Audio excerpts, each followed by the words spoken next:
What's good, everybody? Next, we're back with some World of Warships Legends. Today, we're going to go over some strategies for ranked. We're going to talk about the upcoming patch and the additions to the patch notes, as well as a ship that was shown but not spoken about at all. So, that's going to be quite interesting.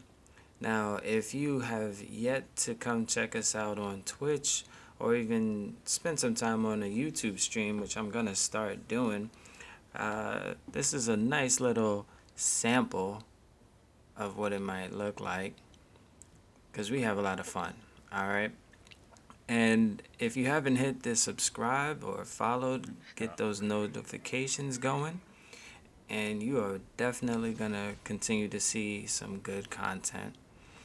All right, now getting into the update on the legendary perks, they were saying that the rather be torching, the HE shell maximum damage penalty was decreased at rank 4, so it was going up to 10%, and now the max will be 7%. Leviathan, the HP bonus is increasing at rank 3 from 6 to 7%, and at rank 4 from 8% to 10%. On top of that, the penalty to the rudder shift time was decreased at rank 4 from 4% to 3%. Fully packed, the boost to consumable reload speed was increased at rank 2 from 1% to 2%. From rank 3, it'll go from 2% up to 3%. And at rank 4, it'll go from 3% to 5%. Which is good because, having a rank 4 legendary skill that was 3% just felt kind of silly. These skills are the ones that directly impact destroyers.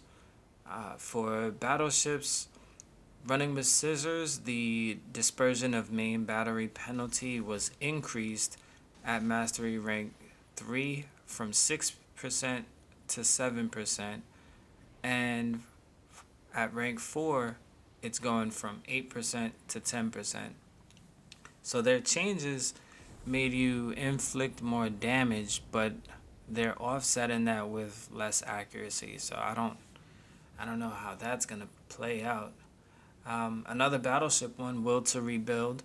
The skill was changed so that it doesn't just boost the HP regeneration with repair party active, but makes the boost stronger and the repair party duration shorter. The net effect of the skill is the same as before, however, it is reached faster. God only knows what that means. Makes no sense to me, but I don't plan on worrying about it. So, the next thing that I wanted to touch on was this legendary ship. It has a really long name and it's Russian and it's a tier 7. Nope, legendary. It had the star next to it. Ironically, the Rumble, I think is his name, is going to be on the Tashkent with the Transformers release. And they showed a Russian legendary ship that's a destroyer, which will also be the first legendary destroyer that we've seen so far. So this is quite interesting. And hopefully that translates to more content in general. Now in this match, I have Chili, that's Chili right there, and Bogard, which is Tbull. They both have been on B, and I tried to get C, but all the ships near me, they did not move forward. Now, this is another common trend with ranked. You have a lot of ships that are not aggressing until it's way too late in the match. So right now it's what, 6 minutes into the match, no, and just one ship uh, off the map. So I got pushed off of the cap because they're slowly moving over there.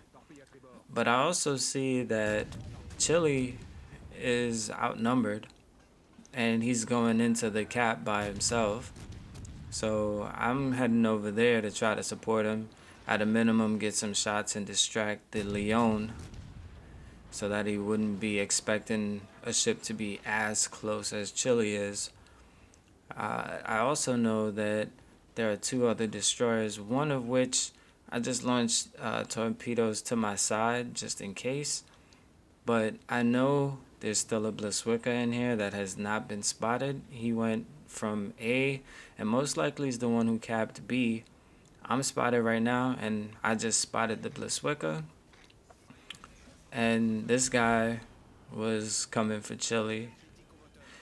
So considering I was able to spot him before he got to fully get eyes on Chile, we were able to take this guy out the equation.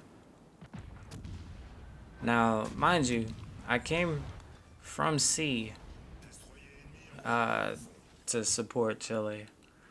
Ironically, at this very moment, on the, because they were streaming this, and I was watching the replay, and I was like, wait a minute. At this very moment, Tbull is like telling Chile to, you know, like he was like complaining about me, which is fascinating because I got pushed out of C, you know. And so this goes back to another thing that I was thinking about, that a random player I was playing with he was saying he doesn't like to use party chat. He feels like anytime you have your headset plugged in, you should communicate with all of the team as opposed to just talking to like two people out of the whole, experience, which I thought was fascinating. But, I personally prefer to communicate with my friends, but I do see some value in it because, like, moments like this where Chili is being told to ask me for help when I literally came and helped him, like, uh, the Bliswicka would have caught him way off guard and without any support. Because Tbow was on the other side of the island. He couldn't have shot the Bliswicka.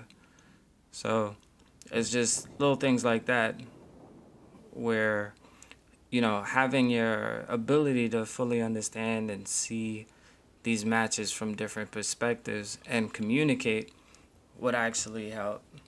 Because I personally don't usually run around with my, uh, like my group chat on. I might have my division, like if I'm playing solo like right now, I had my mic on, but there was somebody I even muted because he had his mic in, but he wasn't saying anything of value. So I ended up muting him, but no one else really ever plugged in. There was nothing else that really happened. I chased down a Belfast just to keep him spotted. Tbow knocks him out.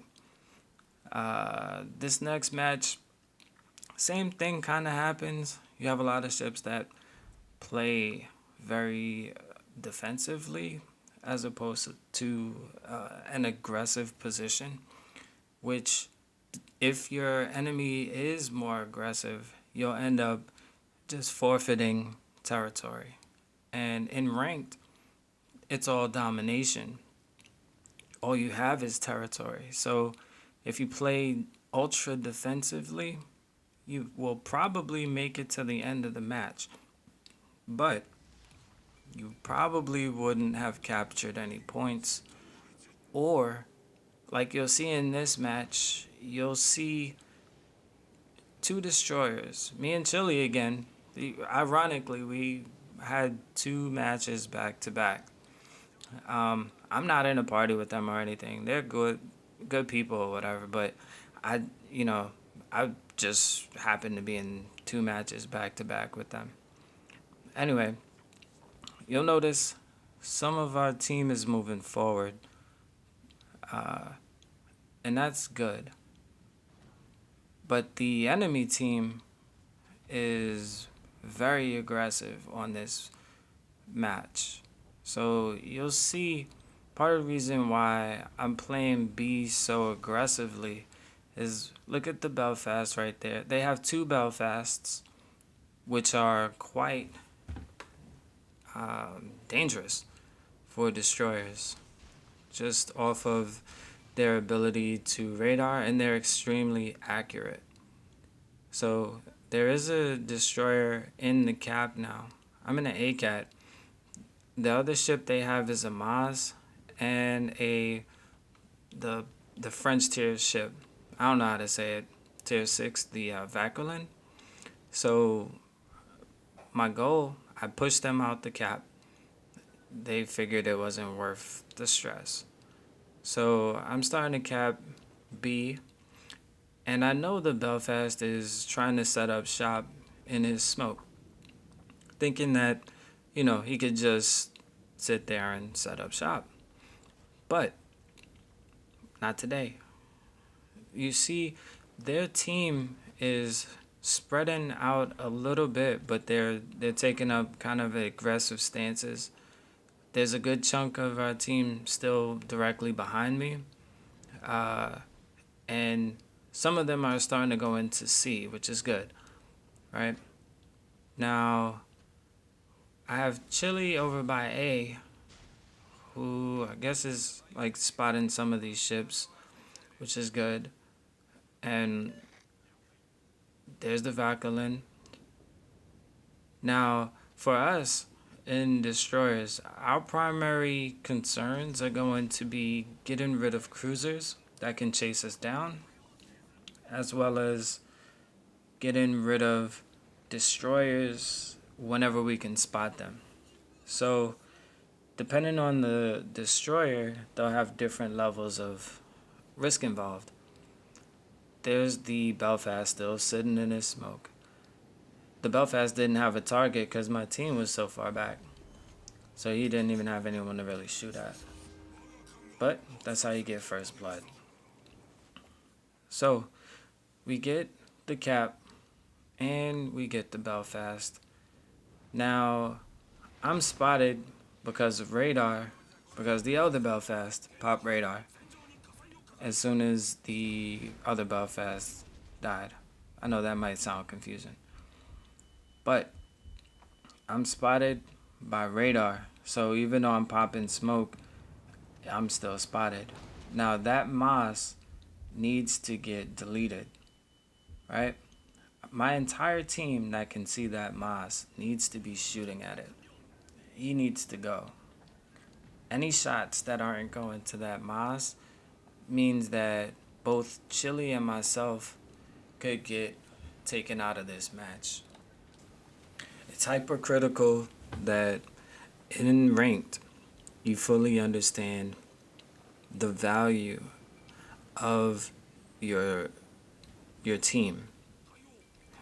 The main reason I like playing as torpedo boat destroyers in ranked is because you don't have to rely as much on your team.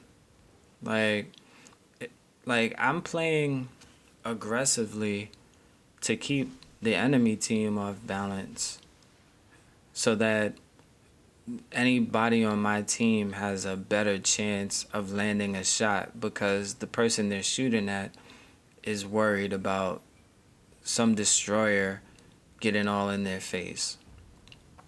That's just a tactic to make sure they never feel comfortable. Now, I'm dying for tier 7 ranked because I'll have even better ships where I don't have to rely on anyone else even more. It's an incredibly good feeling when you can rely on your team to consistently do what's necessary to win a match. Now, it would look like I'm missing torpedoes right here. What I'm doing is flooding the cap with so much uh, weaponry, so many shots that there's just not a comfortable place for your enemy's ship to just drive through. Now, that also means that if I launch torpedoes for him to dodge them, he has to drive in a straight line through the gap, which means my team can line up shots on him and he knows he's just going to have to eat shots, because if he doesn't eat their shots, he's going to eat a torpedo. So it's a win-win for the team to keep them off balanced. And so that's a primary way that you would zone your enemies, keep them out of the cap. I'm still putting pressure on this Poltava because regardless, he has to be under constant pressure. Now we have the hood. There's another Nisa, and I think the Vacuolin is still alive. No, the Moss. There we go. So the fact that Moss is still there, because the Moss actually has smoke and radar, and well, not radar, excuse me, sonar, which means it's a significant threat to another destroyer. They're considered destroyer hunters, those German destroyers. So that shot there ends this match. That Nisa had no chance of doing anything sitting over there in the back of a cap. Anyway, if you enjoyed this series of content, go ahead and hit the like, subscribe. As always, there's more content to come. Thanks.